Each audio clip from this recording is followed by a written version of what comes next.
Hey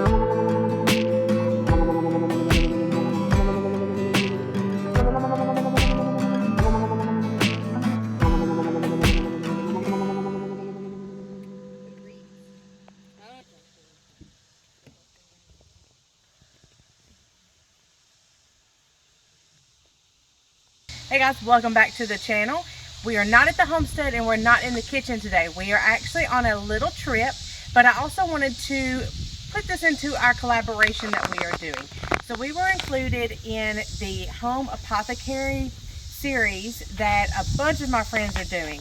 Now if you look down below in the description box, I'll have everybody that's included and all of the dates for the giveaways, for the prizes, and all of the good stuff. So I want to first mention, I want to thank the host, Mountain Grandma, and Budget Preppers for putting on this collaboration, as well as the grand prize sponsor who is going to be giving us to give away a herbal course. So in my Home Apothecary, where it starts is where it grows. So while we are on this trip this weekend, we wanted to bring you guys along and we're going to do a little foraging. We're going to see what we can find. Now, to understand why we do this, say, you know, well, why don't you just grow it? Why don't you go in your backyard? Yada, yada, yada. In West Tennessee, we have so many crop fields. They spray and they have killed a lot of our herbals that are naturally grown by God. So what we like to do as we go on these nature trips and explore what's around us in different parts of the state or the U.S., we like to forage and see what we can find. So we're doing that on this trip, and I want to take you along, show you a little bit about the Natchez trace that we're going to be on, as well as some of the herbals and medicinals that are provided out in nature.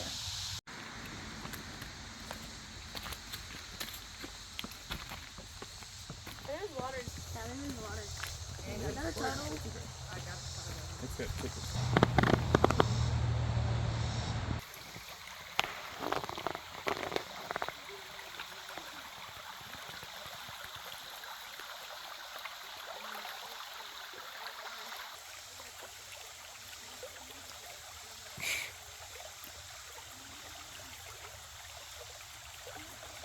Well, if you keep picking it all, you'll eventually find it. It is. There's a... Are you videoing? Mm-hmm. I found it. Okay, while we're here, I have been looking and looking and looking for the last couple of years because the last spot I found it, there was a mudslide and it covered it up. But guys, this right here is jewelweed. I am so ecstatic to find it. I have been looking for it for a couple of years now. And you see me tearing it off. What I was trying to find was a hollow stem. But you'll see the leaves are smooth and the edge of the leaves are a soft serrated tooth. You see there? Yeah. But it's also, it does have veins on the leaves. And I noticed it because the new leaves are really bright green and the old leaves are dark. Now, I don't know if you can zoom in on this or not, honey. I don't know if you can get close enough. The stalk, it is a purple tint, but it is hollow. It does have like a hexagon shaped stem, but the center is hollow, and that's my key to this being jewelweed. Now, if this was an older plant, or if we would have come about a month later, this would actually have orange flowers on it. They're orange and bell looking, but whenever you touch them, they will spit a seed out, so they'll pop. And so they call them touch-me-nots because they don't want you to touch them because they'll spit on you. But anyways, this is jewelweed, and that is very exciting. I didn't really plan on taking anything home with me. I was just going to go through this with you guys, but this is going home with me today. So I'm going to get a few pieces of this, and we're going to take it home. And it will be on our Etsy store. This is how we get our products for our Etsy store. We have jewelweed salve that we'll be making, and I've been out of stock for a couple of years. So this will be back on the Etsy store in shortly, and so now you'll know where it came from.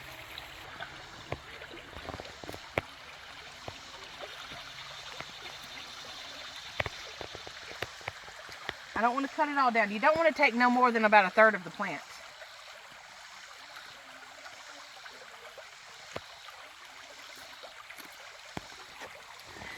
Can you see the center of that one very well? I don't know if you can or not. the center is hollow. Focus in on it. You got it? Okay. So that'll be the center of jewelweed. It'll be hollow. And there's quite a bit here. I'm so excited. It's my birthday present. There you go. It's my birthday present. Okay, the next one, right beside the jewelweed, I happen to come up on, is this plant right here. I'll get down here where you can see me. But this plant right here, this one is called Self-Help or Self-Heal. This one is a small one, and I recognized it by its flowers on top. Now, it'll get like a cone-shaped green section here, and it'll put off these little purple flowers. It looks kind of like dead nettle or henbit, but this is what they call Self-Heal. And I actually found a bunch of this in my backyard the other day by our compost pile. And so I'm going to leave this little beauty here for nature and for anybody else that needs it, because I do have a whole patch of it at home. But that is called Self-Heal. It's a Waldo. That's a Waldo. All right, for our next item up for discussion, this is going to be Jerusalem artichoke. And you will see they have these yellow flowers at the tops. And the flowers only grow out of the tops. But you'll see there's some smaller plants down here. They have 3 leaves on the branches, usually right here as they start out. Then they just get bigger. They have 1 big one and then 2 small ones. This, I don't know the medicinal use for it. I know there is. But I don't use it medicinally. What we like to do is to actually dig up the tubers. These will grow tubers in the ground and is a good potato substitute. Now on the Natchez Trace and Trail of Tears, you'll find a lot of these Jerusalem artichokes, especially along the creek banks, because what they did is they use these mostly as what we know as potatoes today. And this would be their starchy carb energy that they needed as they made the trek up Tennessee.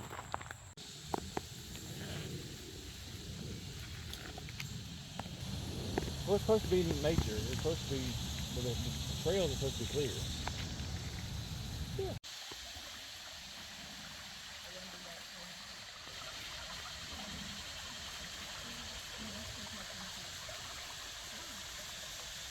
All right, so along the trail here, we saw wild violets. Now these are not in bloom, and usually when they're in bloom they have purple flowers, and these are the leaves. They look like hearts, or some say they look like a pair of lungs.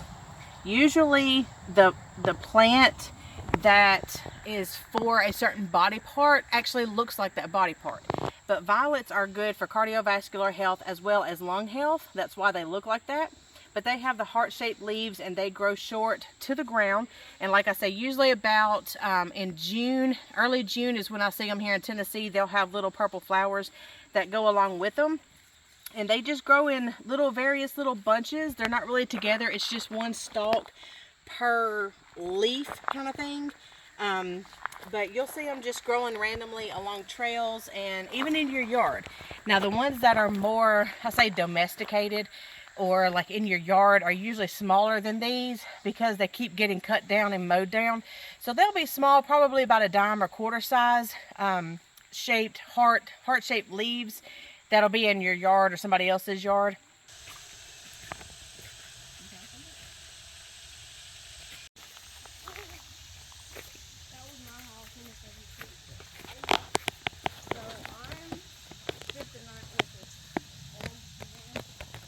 This is called stinging nettle. This is one of the go-to fix-all kind of herbs. It grows very, very randomly, but everywhere. And you can see it has serrated leaves. The bottom of them, as they grow, kind of curl in, and they have a purple spine down the middle.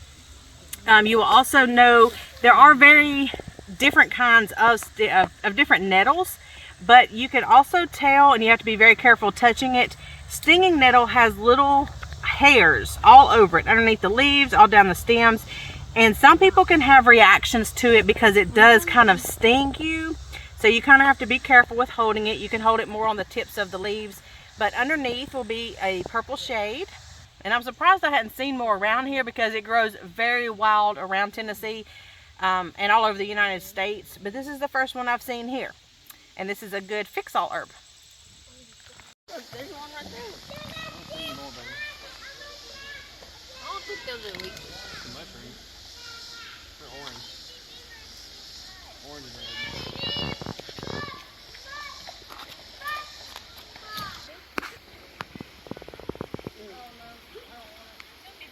You have to eat it now? I can't eat it.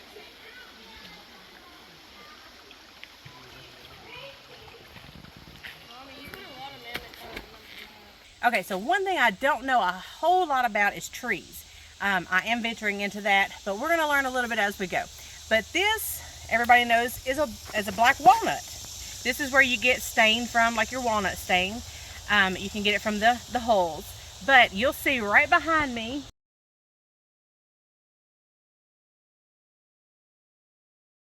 that is the black walnut tree. And of course, I can't get to the walnuts right now to show you what they look like when they're green. But this is what they look like. We just found this laying on the ground. This would have fallen early spring or either late last winter. And this is what has the walnut in it that you can eat.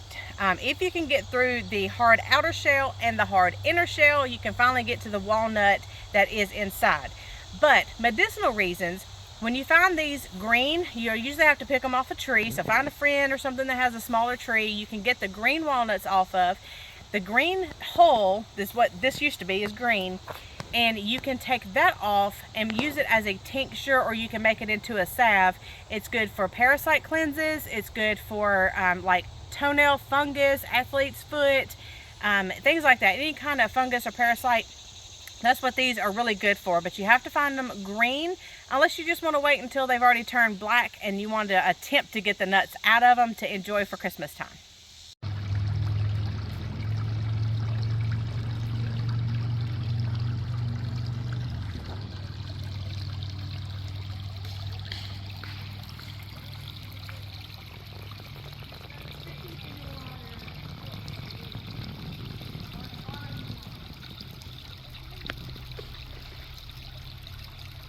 I'm at another spot, found a huge patch of jewelweed. These are actually flowering, so I wanted to show you the flowers. And these are actually open. There is a sweat bee in that one. You see the sweat bee coming out, little pollinator. There is the flower for the jewelweed. Looks like a little trumpet. What's those Thanksgiving things called? Horn of plenty. That's what they look like, horn of plenties.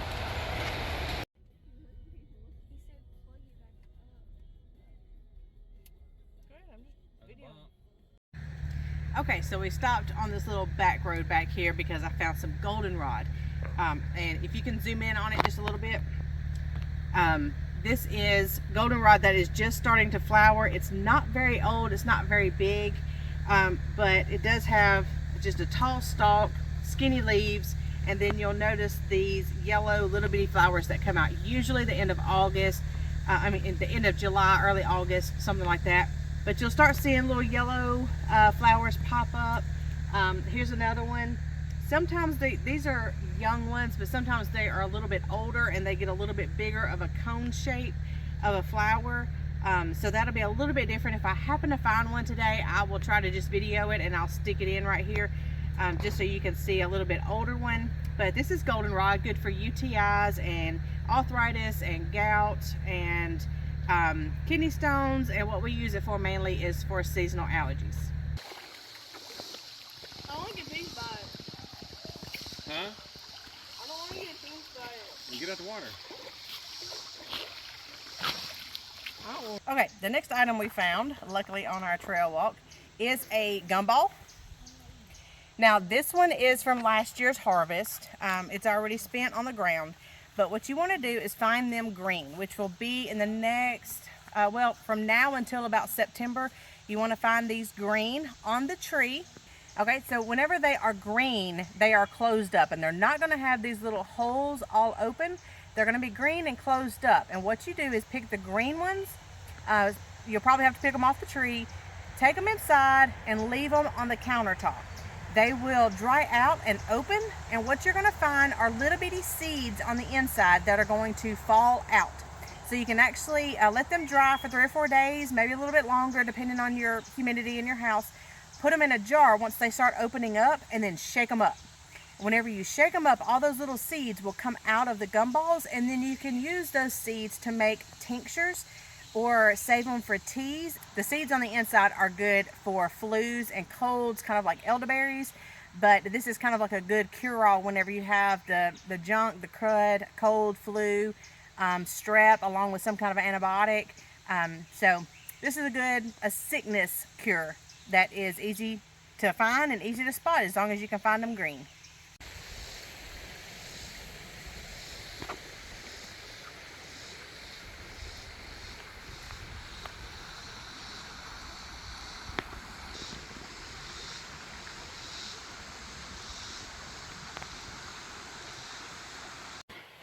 Okay, so here's a rare breed. I'm just kidding. I can't get to it, but I've got to show you guys. There's some bamboo.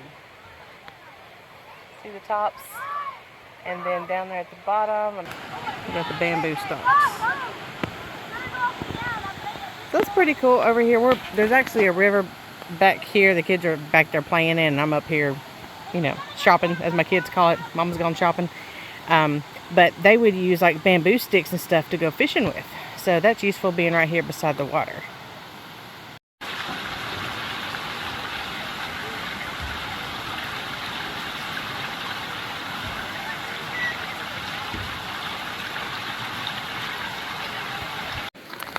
Here's a common plant most people start with in herbal medicine. It's called plantain. This is the broadleaf plantain. This is kind of in a little rough spot here, but I happen to see some. And here's the baby ones. Baby broadleaf plantain. And you can use this for just about anything in a quick pinch. Whenever we get stung or bit, we always come and try to find the young leaves to get and chew up and then put on our stings or bites or whatever in an emergency situation. I use it in my bug bite. You can use it any kind of skin like salve, but you can also use it as a tincture. It went through like his eye socket and stuff. And like,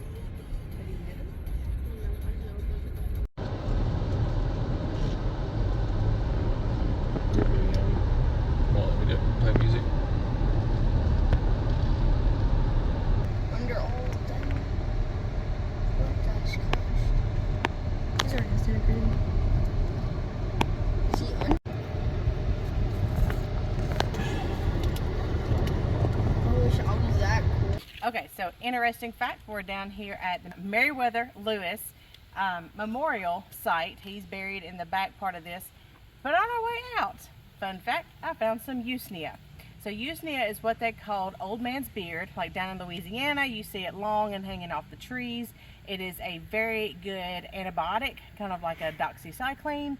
And so in West Tennessee, we find it in small batches here. So what it looks like here in West Tennessee, or in Middle Tennessee as well, usually it's on the ground, but it grows on trees. And this is what it looks like here. This is called Ynia. Below.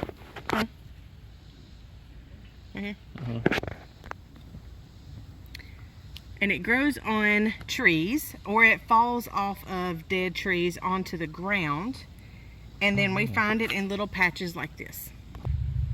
These you have to do a double extraction on, so you have to actually boil it lightly in water or do a water extraction and then do an alcohol extraction. So this one takes a double extraction to actually get the medicinal parts out of it, and then you would actually combine those two together.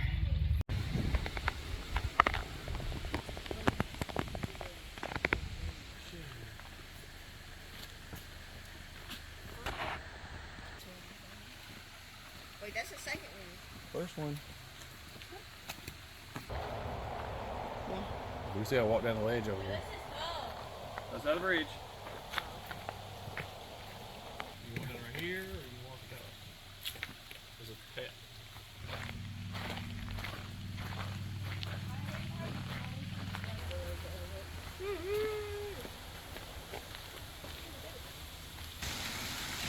Maybe that's one.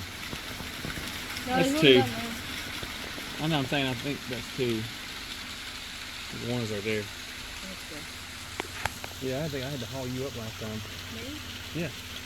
And Preston and you and Emma did last time. They went, me and you took the short route and they took the long route. I'm trying to go to... Sidestep.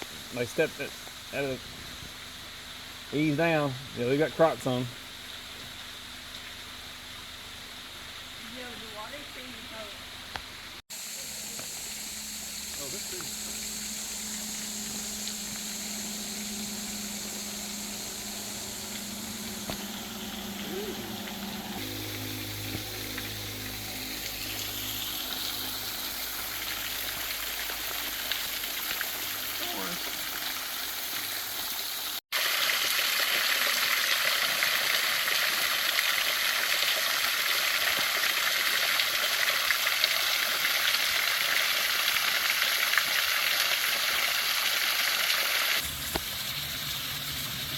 That's cool.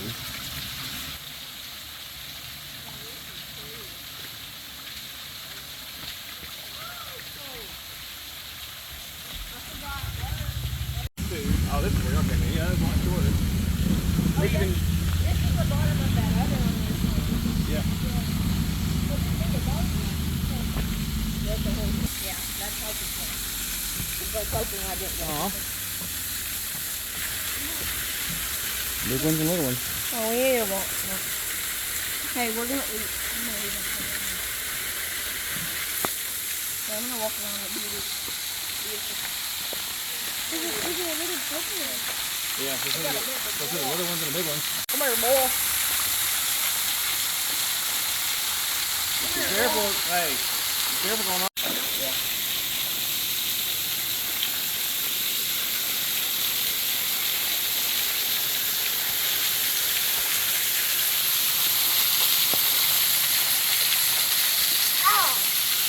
Burley, not that.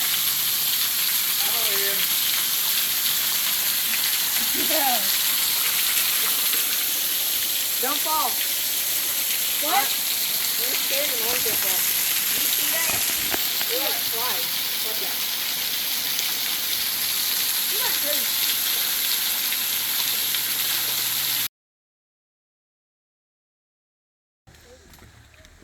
That's cool. Ain't rained in a while, so it's kind of dry. L-R-T-I-A. If you hear me, say hey. Long way down. Mm-hmm.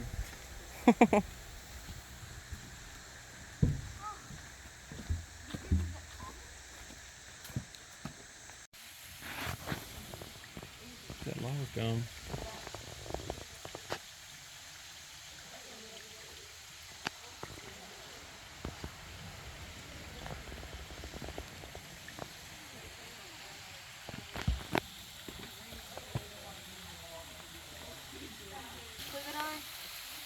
Huh? Can we go down there? Yeah. You can go on that ledge up there, Logan. Just don't go to the right and go up that face. Y'all can go up there, just don't go up and to the right.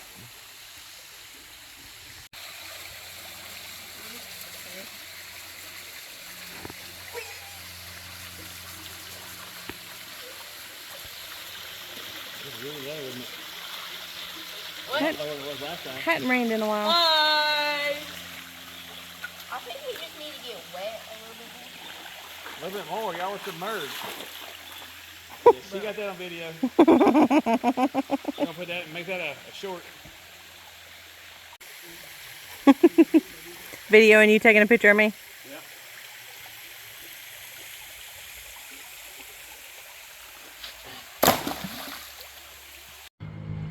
Okay, everyone, we are done for the day. I had a slight injury and we had to come on back to the hotel.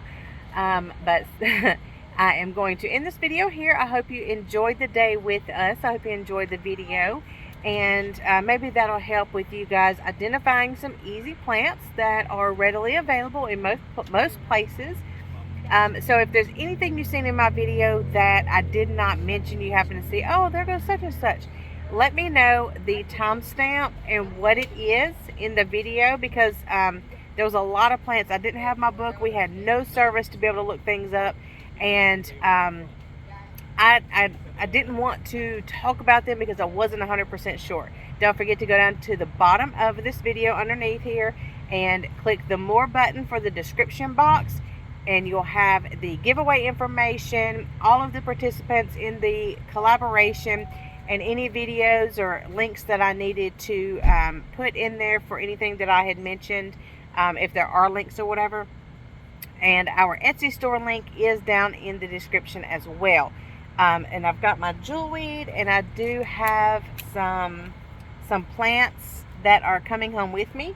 And hopefully I can go ahead and get some of that started, because they are very hard to find in West Tennessee. So anyways, thanks for joining us, and I hope you have a good time watching all the videos in the collaboration and learning a lot of information about herbals and medicinals and people's their own home apothecaries that they allow. So we'll talk to you guys later. Thanks for coming with us. Bye.